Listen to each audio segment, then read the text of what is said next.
Hello everyone. Today we will be studying about one of the most important topic of polity, which is fundamental rights. Fundamental rights polity का एक बहुत ही important topic है. आज उसी को पढ़ेंगे. So without wasting any time, let's start in the video.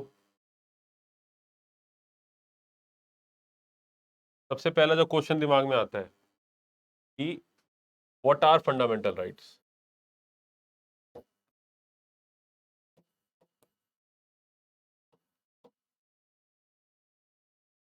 इसके कई सारे आंसर बनते हैं. लाइक फंडामेंटल राइट्स कॉन्स्टिट्यूशन में कहाँ पर प्रेजेंट है? पार्ट 3 के अंदर.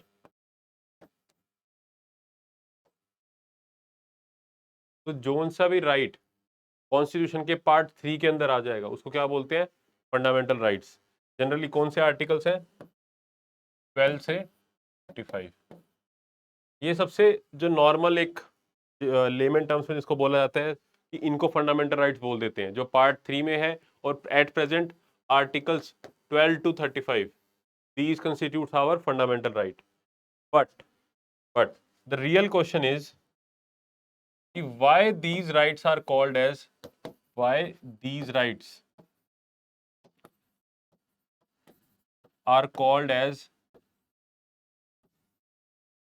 Fundamental rights. इनको फंडामेंटल राइट्स ही क्यों बोला जाता है?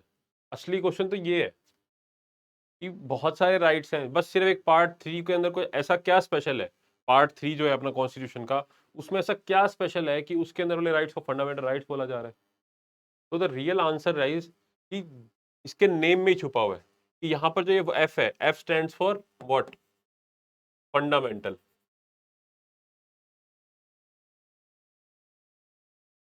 तो दैट कंस्टिट्यूट्स की जो फंडामेंटल राइट्स हैं, these comes directly from the fundamental book of law. Fundamental book of law, which is constitution. ये डायरेक्टली प्रिस्क्राइब्ड है कॉन्स्टिट्यूशन के अंदर, और कॉन्स्टिट्यूशन क्या है? हमारी fundamental book of law. That is the reason, real reason कि इनको फंडामेंटल राइट्स बोला जाता है. कि कई सारे और भी रीजन बोल दिए जाते हैं कि इन बेसिक राइट्स हैं, पर बेसिक राइट्स बेसिकली आपके कई बड़ी ब्रॉड डेफिनेशन है. ह्यूमन राइट्स भी बेसिक डेफिनेशन के अंदर आते हैं, बट सारे के सारे ह्यूमन राइट्स फंडामेंटल राइट्स नहीं होते. इनको फंडामेंटल राइट्स बोलने का रियल रीजन है because they comes directly from the fundamental book of law and which is called constitution. उसके अंदर डायरेक्टली प्रिस्क्राइब्ड है, सीधे सीधे लिखे हुए हैं कि ये आपके राइट्स है.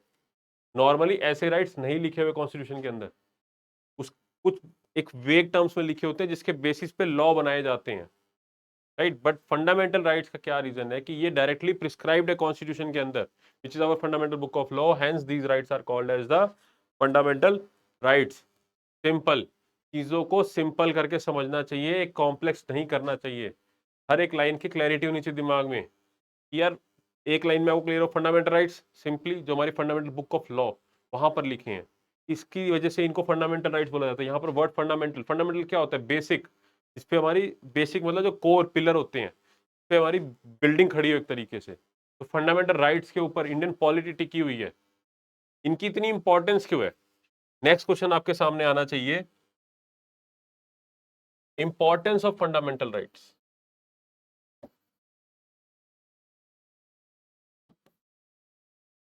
नाउ वी आर क्लियर कि फंडामेंटल राइट्स क्या होते हैं. फंडामेंटल राइट्स क्या होते हैं इतना हमें अब तक क्लियर हो गया है. अब जो नेक्स्ट चीज हमारे दिमाग में आनी चाहिए कि इनकी इतनी इंपॉर्टेंस क्या है. भाई ठीक है, आपने बोल दिया कि ये फंडामेंटल बुक ऑफ लॉ के अंदर है इसलिए इनको फंडामेंटल राइट्स बोल दिया जाता है. ठीक है, आपने हमें बता दिया कि पार्ट 3 के अंदर है. ठीक है, आपने बता दिया कि आर्टिकल 12 से लेकर 35 ये सारे के सारे फंडामेंटल राइट्स हैं, और सिर्फ 14 से लेकर 32 तक नहीं है. 12 से लेकर 35 सारे के सारे आपके क्या है? फंडामेंटल राइट है. ये चीज आपने हमें बता दी, ठीक है. लेकिन इनकी इतनी इंपॉर्टेंस क्या है? इंपॉर्टेंस ये है कि ये जो है basically these are provided to whom? Citizen against the state.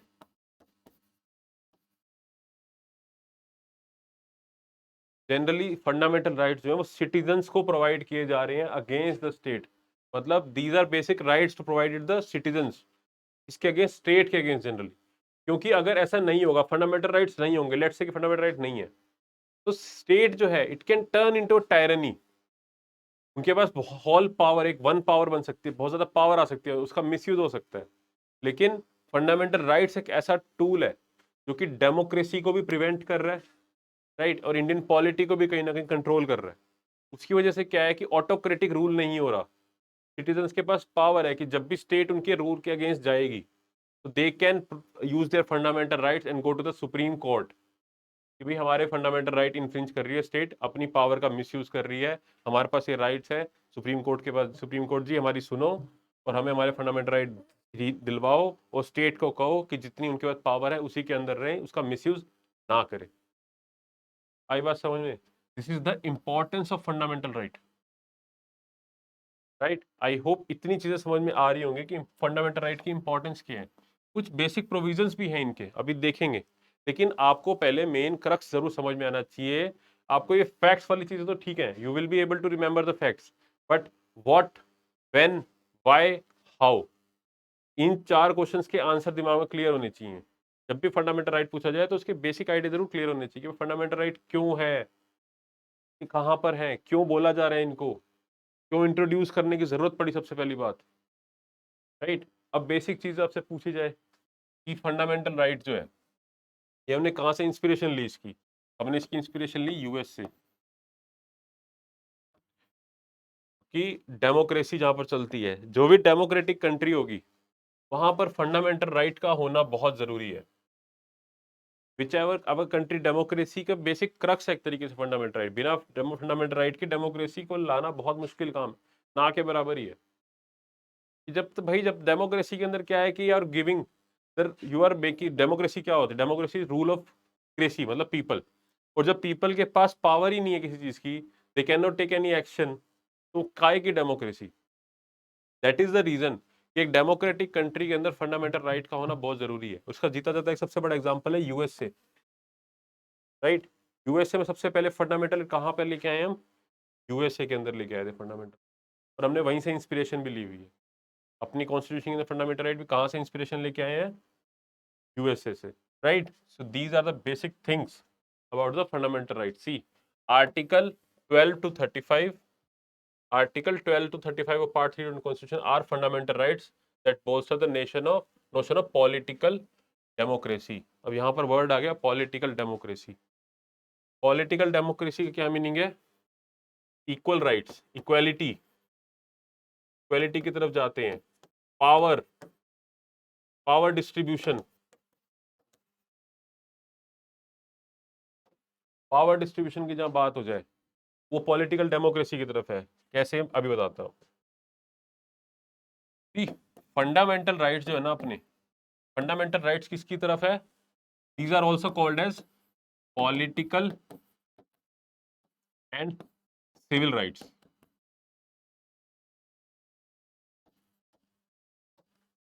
These are called as political and civil rights. जहां पर भी पावर डिस्ट्रीब्यूशन की बात आ जाए, जो भी राइट्स ऐसे हैं जो कि पावर को लिमिट करने पे आ जाए, राइट, उनको बोलते हैं पॉलिटिकल राइट्स। वो पॉलिटिकल राइट्स की कैटेगरी में आ जाते हैं। इनफैक्ट जब बड़ा वर्ड है पॉलिटी, पॉलिटी का मतलब ही क्या है? बेसिक तरीके से पावर, कि पावर किसके पास कितनी है, वो पॉलिटी होती है जनरली, एक जनरल टर्म में। तो पॉलिटिकल राइट्स और पॉलिटिकल के साथ सिविल हमेशा जुड़ा रहता है, पॉलिटिकल सिविल हमेशा इकट्ठे आते हैं।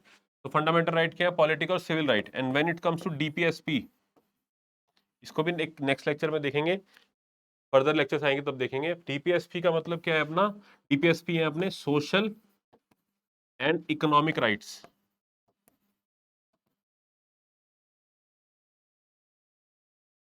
बिकॉज डीपीएसपी जब आप पढ़ोगे आपको समझ में आएगा कि डीपीएसपी दे वर्क्स टुवर्ड्स सोशल जस्टिस की तरफ ज्यादा डेविएटेड है। ये सोशल जस्टिस की तरफ ज्यादा बात करते हैं, ये सोसाइटी के अंदर इक्वालिटी की बात करते हैं।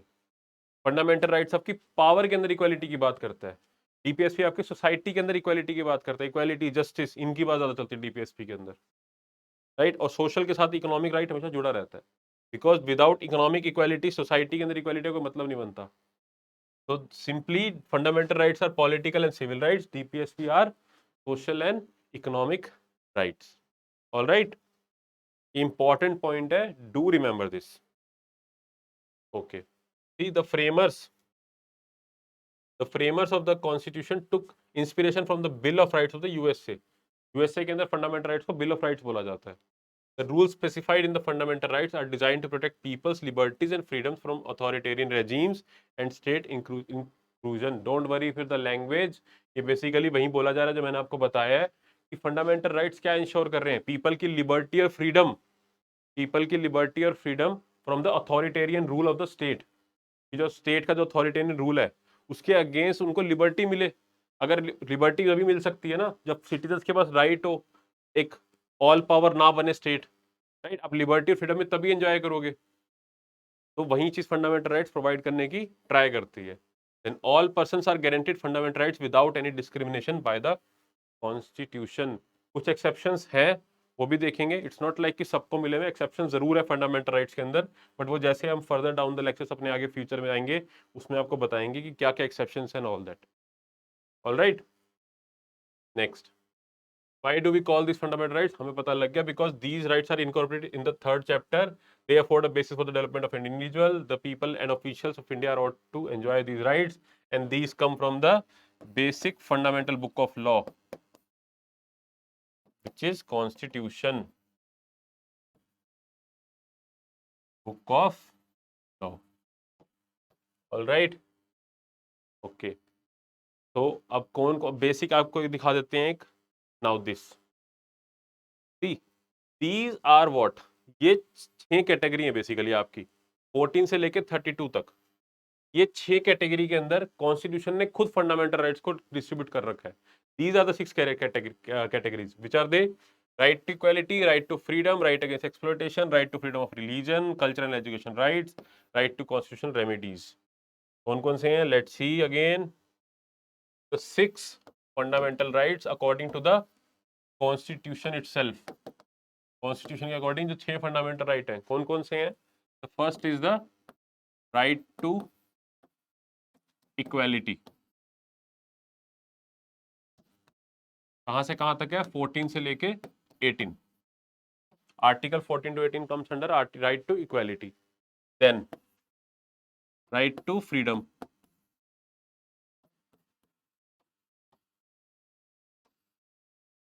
कहां से कहां तक है? Article 19 to 22. All right. Then third, right against exploitation. Right against exploitation. Article 23 to 24. ये इंपॉर्टेंट कैटेगरीज है, इससे बहुत स्ट्रेट अवे क्वेश्चंस आते हैं. स्ट्रेट अवे पूछे जाते हैं कि राइट टू इक्वालिटी में कौन से आते हैं कौन से नहीं, कैसे भी घुमा फिरा के पूछ लेते हैं. और बिल्कुल लो हैंगिंग फ्रूट है, इसको तो जरूर याद रखना है. देन उसके बाद right to freedom of religion.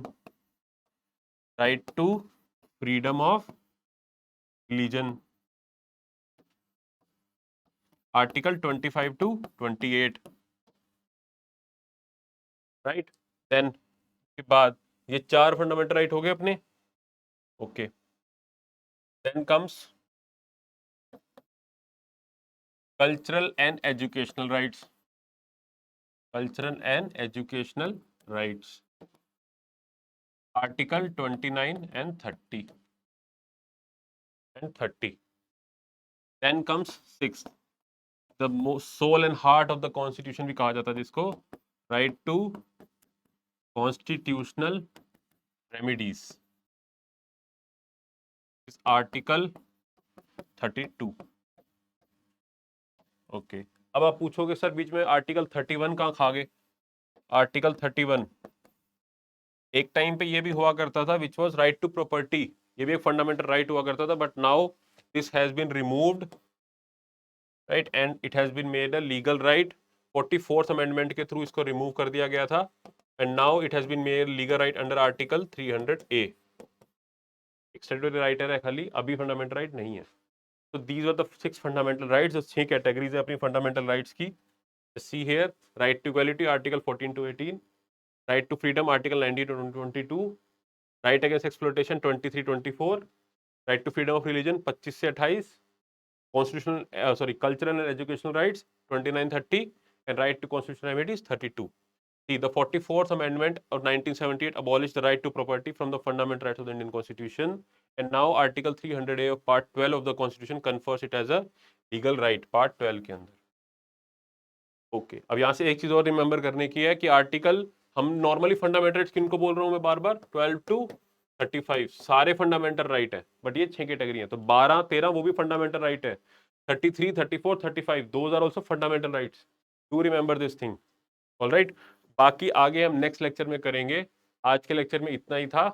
If you are liking our video please then do give a thumbs up, and if you have any query you can pin down in the comment section. आप कोई भी query comment section में उसके बारे में पूछ सकते हैं हमसे.